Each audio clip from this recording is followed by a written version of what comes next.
கிறிஸ்துவில் பிரியமானவர்களே, இந்த நாளுக்கான மாலை நேரம் அண்ணா அப்போஸ்தலனாகிய பவுல் ரோமருக்கு எழுதின நிருபம் 14வது அதிகாரம் 17வது வசனம். ரோமர் 14:17. ரோமன்ஸ் 14:17.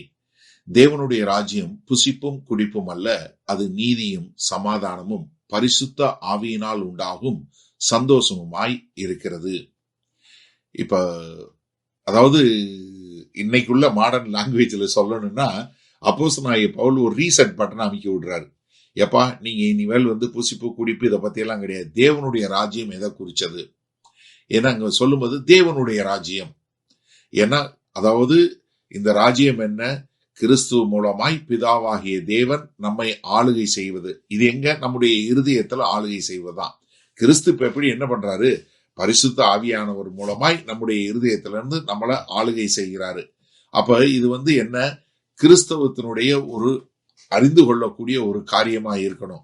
அப்ப நீங்க என்ன பண்ணணும்? உங்களோட கண்களை ஏறெடுத்து பார்க்கணும், ராஜ்யத்தை பார்க்கணும், தேவன் என்ன செய்யறாருன்னு பார்க்கணும்.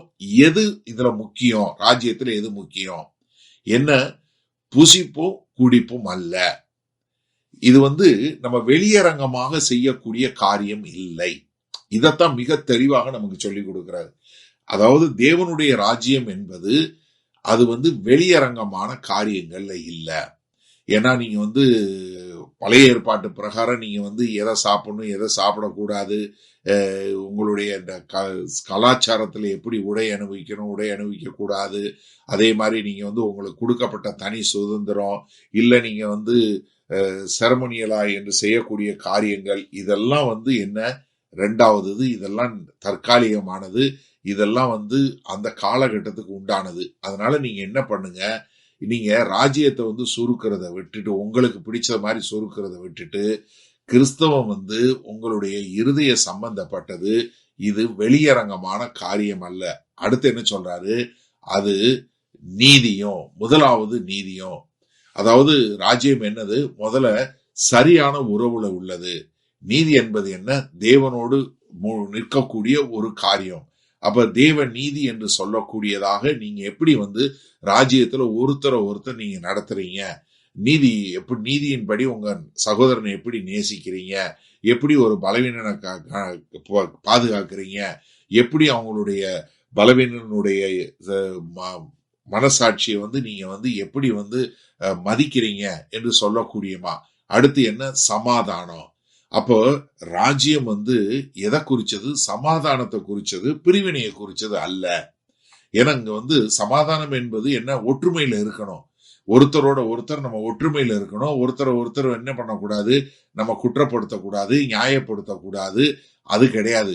ஏன்னா உங்களுடைய சுதந்திரம் என்ன பண்ணக்கூடாது? மற்றவருடைய சமாதானத்தை கெடுக்கூடாது. அது மாத்திரமில்ல, பரிசுத்த ஆவியினால் உண்டாகும் சந்தோஷமாய் இருக்கிறது. அப்போ உள்ளுக்குள்ள வரக்கூடிய பரிசுத்த ஆவியானவருக்குள்ள வரக்கூடிய நம்முடைய ரட்சிப்பினுடைய பலனாகிய அந்த பரிசுத்த ஆவியினால் வரக்கூடிய ஒரு சந்தோஷமாக இருக்கணும். இதுதான் ஒரு உண்மையான ஒரு ராஜ்யம் என்று சொல்லக்கூடிய ஒரு காரியத்தை சொல்லிட்டாரு. சரி, இதனால இந்த வசனத்தை நம்ம எப்படி எடுத்துக்கொள்வது? நான் அடிக்க ஒரு முறை சொல்லுவது உண்டு, ஸ்டாப் மேஜரிங் ஆன் மைனஸ் சொல்லுவேன்.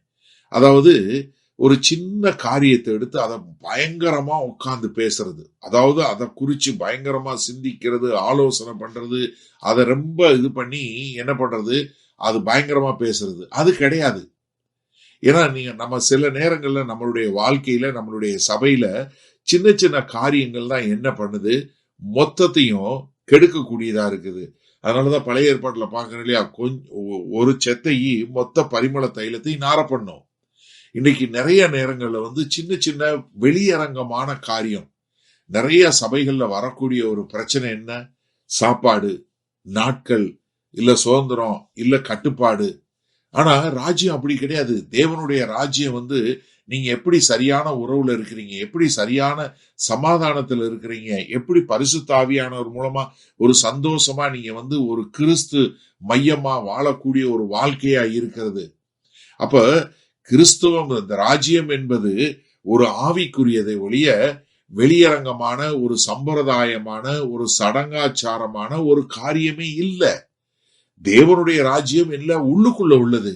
அதனாலதான் நம்ம உள்ளுக்குள்ள சந்தோஷம், சமாதானம், நீதி வழங்கக்கூடியதாக நம்ம இருக்க வேண்டும்.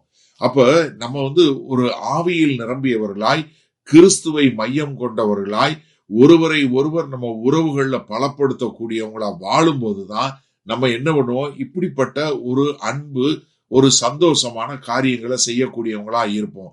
அப்ப எனக்கு அருமையானவர்களே, இந்த நாள்ல நீங்க இந்த செய்தியை கேட்டுக்கொண்டிருக்கிற நீங்க, முதலாவது இது பரலோக ராஜ்யம் என்பது, தேவனுடைய ராஜ்யம் என்பது வெளியரங்கமான காரியத்துல இல்ல, அது உள்ளான மனுஷன்ல உள்ளது என்பதை புரிந்து அதற்கேற்றாற்படி வாழ ஒப்பு கொடுப்பீங்களா?